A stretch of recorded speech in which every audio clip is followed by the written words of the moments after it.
Good morning on this Tuesday. I'm Nikki Stanzione. And I'm Elias Gallegos, the face of Fox. That's what you are. Yes, and this is New Mexico style. Okay, I'm hysterical laughing because I was trying to be all cutesy when I did the tease and said vroom vroom. But really, the show we're talking about is, the train. It's a train. It's the railroad. But I was trying to be fancy and make it a fun, spectacular opening tease. I'm having fun. I can tell.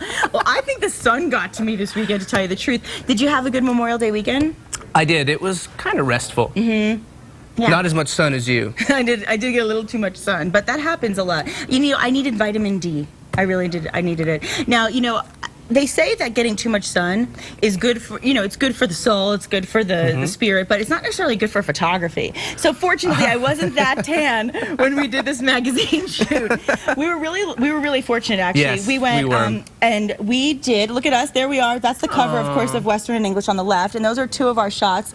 We were photographed by Studio 7 Pro. Shelly and Michael Neese were kind enough to hire us to be in this amazing magazine. And they took great care of us. Their attention to detail, the way, just the artistry, it was a lot of fun. Wasn't it fun? I hope to do another one soon. And we appeared as if we were in the mines, but we really weren't. No, but it was a blast, and we had a good time. So we had to brag for a moment. We were in a magazine. It was kind of cool, right? Sorry, I had to. That is, the people still do that? I don't think so. That wasn't that cool, Elias. So now we come out of a holiday weekend. A lot of people are kind of teetering on the decision of whether or not to go to their last day of school. It's only a half day, guys. You really should go. I kind of used to did you love the last day of school when you used to be able to get your autograph book signed and play? What? Kit. Keep in touch. Oh my God, I thought you were talking about Knight Rider's car. Well, that's another.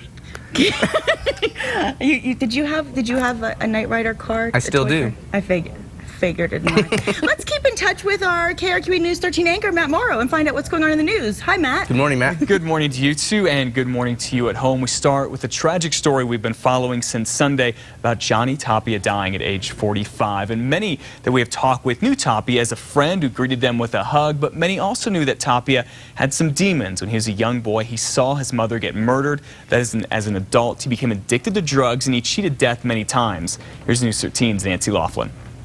I got a beautiful life. I got a beautiful wife and kids. I'm not just tired of hurting myself, I'm tired of hurting them. What do you say to those people who say, oh, we've heard this before? Well, that's an addiction from an addict. You don't get mad at them, you just pray for them, even though they hurt you and hurt you and hurt you. Pain, hurt, joy. All part of Johnny Tapia's turbulent life. A man who never thought he would live past 32, the age of his mother when murdered in front of her 8-year-old little boy. But Johnny Tapia would cheat death over and over. By his own accounts, at least 4 times, nearly as many world boxing titles as he would win 2. And no matter the success inside the ring, the enemy outside was addiction. The biggest question I have is, why? Why? If I can tell you, I wouldn't do it. I don't know. It's just some in you that chemical imbalance just wants it and gets it, and that's it. If I could tell you why, I wouldn't do it. I don't even know till this day. This interview was with Tapia in 2007, shortly after his brother-in-law and godson were killed in a car crash on their way to visit Johnny in the hospital after he overdosed. They didn't survive. But he did, one of many times. Tapia battled drugs for decades, admitting he nearly OD'd on his wedding night. Then again in 2003, he spent 3 days in a coma, followed by a stint in rehab. But it was that 2007 hospitalization and death of his loved ones that seemed to shake Tapia. I'm tired and worn out. And I got a new vision, a new life. And God gave me the last chance. I don't got no more chances. That I know. I'm next when I'm done. And just months ago, on his 45th birthday, he told News 13 he was done with drugs, that he'd been clean and sober, running a gym, taking part in a new documentary, and finally embracing success. It was his final interview. I want to be a better father, I want to be a better husband, and I'm doing it, man. Life is good today. I'm happy. You know what, I'm happy. That's the whole thing of all this, is I'm happy.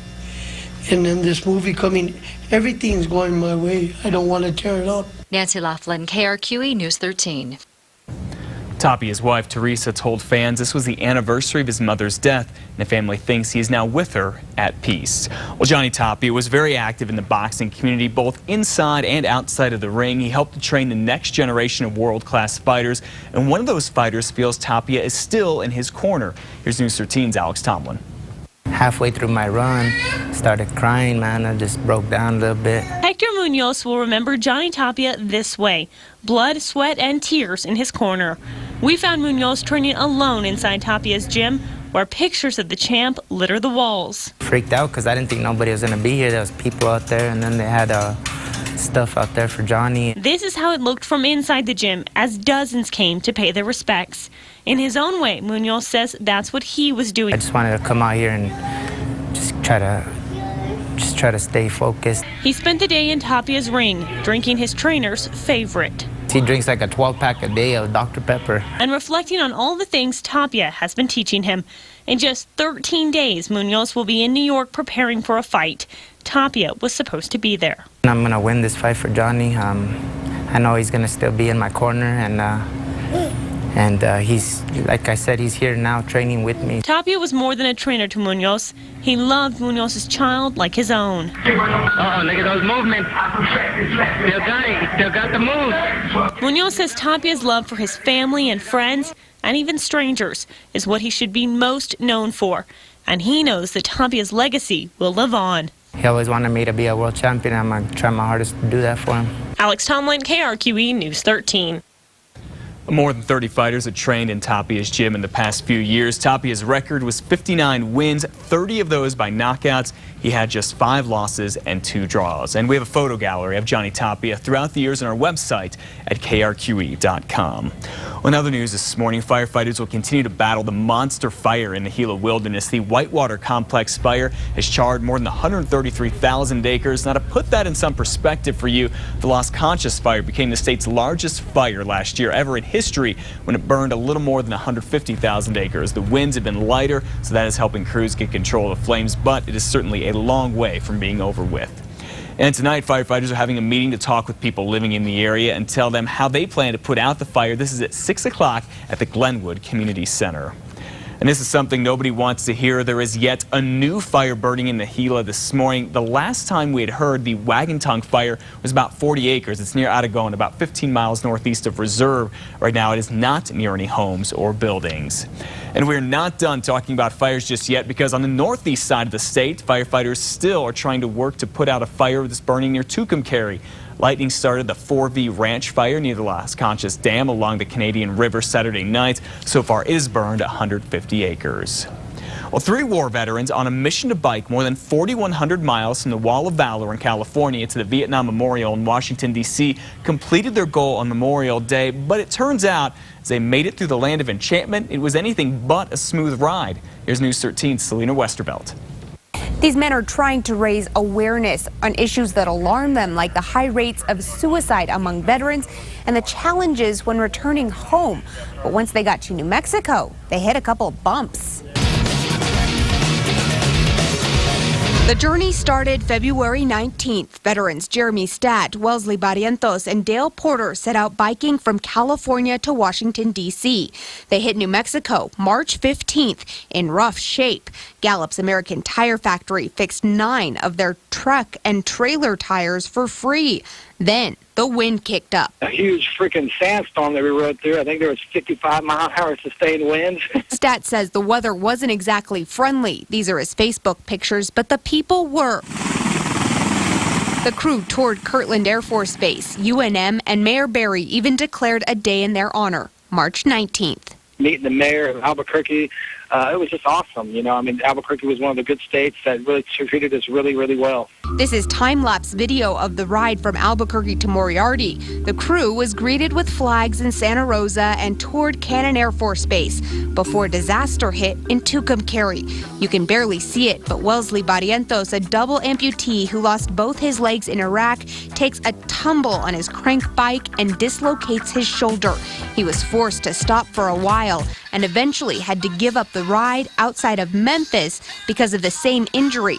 But he was there today to help Stat lay a wreath in Washington, the official end of their mission. It was just a huge pressure and a huge relief off my shoulders that we finally made it, but at the same time it was a very humbling experience as well. Now the vets will focus on making sure future generations never forget the sacrifices made for their freedom. A country in which forgets its veterans will itself be soon forgotten. The third participant, Dale Porter, a Vietnam veteran, dropped out of the race on day 5.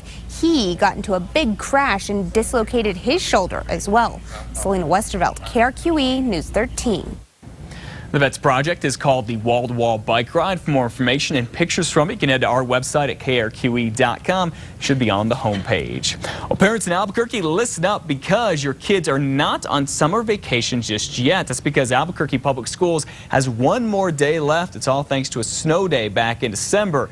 The district is hopeful and being realistic. And the truth is only about half the students are expected to show up for this last day of school. The district says this is not the most popular option, but it's the only choice it had to make sure that kids spend enough time in the classroom this year. The district plans calendar a year in advance and says the end of next school year will not end on a Friday, so we won't have a situation like this. But again, as for this year, in case you're wondering why, the district says it really had to have school today. So we don't kid ourselves. We know this is not the perfect solution, but when you're given X amount of instructional hours that you have to meet and a limited number of school days, you have to work around that. And parents in the community have been very clear in communicating that they don't want the school year to start any earlier in August. Well, kids should make the most of their summer vacation because the first day back to school is coming up on August 13th. And once again, today it's only a half day. APS says most likely high schools will get out about 11:30, middle schools at 12:15, and elementary schools at 1. Well, that does it for your news headlines this morning. Be sure to catch more every day on KRQE News 13 starting at 4:30. Nikki and Elias will send it back to you. And for those kids, you know, what's really one more half day of school? It's a half day. What did I say? Like I said, it's kind of like party day. It's a fun day at school. So, yeah, just go, kids. Just go. It's only one day. Thanks, Matt, so much. Exactly. No problem. Okay, so this is a really funny story, Elias. I have to share it with our viewers, okay? All right, watch this. Okay, watch this. That's all I'm going to say. Okay? Take a look. Okay. Now, maybe he was just trying to beat the heat this Memorial Day weekend, but as you can see, a bear is making himself right at home in a California pool, and it was all caught on camera. Oh, California. Wow. Well, the animal was caught on a cell phone camera roaming through the backyard of this house in Monrovia yesterday morning.